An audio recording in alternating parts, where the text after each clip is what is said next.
Endi ikkinchi qal'a Sa'd ibn Muoz qal'asi qamal qilindi.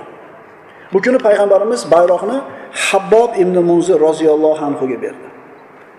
Musulmonlar rozi bo'lishsin uchun payg'ambarimiz bir kun bayroqni bittasiga, bir kun bitta qabila odamiga, bir kun ikkinchisiga beradi, toki hamma musulmonlar mana shu ishdan rozi bo'lsin. Hammasi teng bir qanoatlansin. Musulmonlarning qo'liga o'tgan Naim qal'asida ozuqa ko'p pas edi. Musulmonlarning 14 kunda ozuqalari tugagan. Endi Naim qal'asidan hech qanday ozuqa tushmadi. Ular och qolishni boshladi. Naim qal'asidagi yahudiylar Sa'd ibn Muoz qal'asidan olib kelishadi ozuqani. Chunki Sa'd qal'asida nihoyatda ko'p edi. Kelib payg'ambarimizga Hudaybiyada Rasululloh bilan birga qatnashgan Banu Aslam qabilasidan odamlar kelib, Rasululloh och qoldi deydi. Rasulullohning qo'lida ham ozuqa yo'q edi. Qaranglar, Oysha onamiz roziyallohu anha aytgandilar. Haybar fath bo'lguncha qornimiz nonga to'ymagan. 6 yil Madinada payg'ambarimiz tinimsiz jangijalar olib boryapti. Qorni och. U boy emas, kiyimi zo'r emas, qorni och. Demak, bu boylik birinchi o'rinda emas ekan demak. Musulmonlarning iymoni qo'lidan kelgan harakatini qilishi ekan. Natija Allohdan ekan. Rasulullohda ham ozuqa yo'q edi. Rasululloh duo qildilar. Parvardigor ularga, ya'ni sahobalarga taomi ko'p bo'lgan ulkan bir qal'ani fath qilib bergan. Ertasi kuni Sa'd ibn Muoz qal'asidan bir yahudiy chiqdi, muboraza talab qildi. Uni ismi Yusha edi. Uni Habbob ibn Munzir chiqib qatl qildi. Yana bir yahudiy chiqdi, uni ansorlardan biri chiqib qatl qildi. Shunday qilib muborazalar davom etib turdi, lekin yahudiylar chiqib ochiq jangga kirishmadi. Musulmonlar mana shunday bir och holatda turganida Haybar qal'alari tomonidan eshaklar ko'rinib qoldi. Xonaki uy eshagi. Bir to'p eshaklar kelib qoldi. Sahobalar shunday tutishdida, so'yib go'shtlarni qozonga solib pishirishni boshlashdi. Odatda musulmonlar eshak go'shtini yeyishmas edi. Lekin ochlikdan majbur bo'lishgan. Rasululloh sollallohu alayhi vasallam bundan bexabar.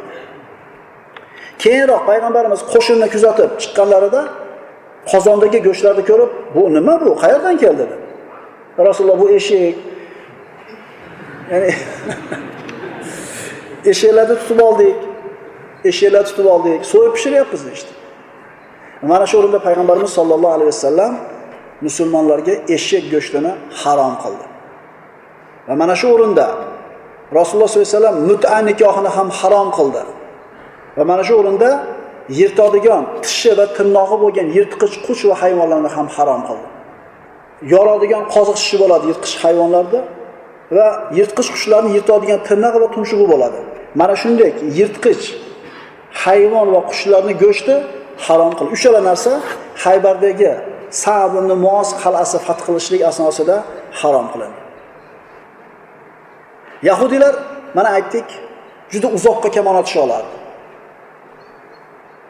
Shuning uchun musulmonlarni muaskari qal'adan juda bir uzoq masofada turishligi kerak. Chunki kamon tegib qoladi. Qal'a bilan musulmonlarning askari o'rtasidagi masofa katta bo'lganligi uchun yahudiylarning cho'ponlari bemalol eshikni ochib chiqib, qo'ylarini boqib qaytarib kirib ketisha oladi. Musulmonlar hech narsa qila olmasdi. Chunki kamon bilan urib qo'yishadi. Musulmonlar mana shunday och turgan paytda qal'a eshigi ochildida bir to'p qo'ylar chiqib o'tlab qoldi. Sahobalar qarab turishibdi. Hech narsa qilisha olmaydi. Shunda payg'ambarimiz ana o qo'ylardan kim bizga olib keladi dedi.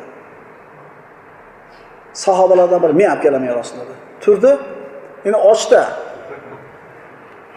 Sekin o'malab, berkinib, yashirinib bordida, yetarli darajada yaqin kelganda shart o'rnidan turdi, ikkita qo'yni shart ushladi. Bitta o'ng qo'lida bitta qo'y, chop qo'lida bitta qo'y, shunaqa tez yugurib keldi dedi sahobalar. Xuddi qo'lida hech narsa yo'qdek keldi dedi. Olib kelib mana Rasululloh yeng dedi. Yahudiylar kamondan o'q otishga zo'r berishdi. Juda uzoq masofaga otishdi. Musulmonlar qalqonlari bilan himoyalanib turishlikka majbur bo'lishdi. Ular mana shunday himoyalanib turganda to'satdan eshikni ochdi-da, yahudlar yana hujumga o'tishdi. Bu kutilmagan. Musulmonlar hali tartibga kelmagan edi qo'shini. Yahudiylar qattiq zo'r berishdi hujumga, musulmonlar orqaga chekinishdi, mag'lub bo'lishdi va har tomonga qochib ketishdi.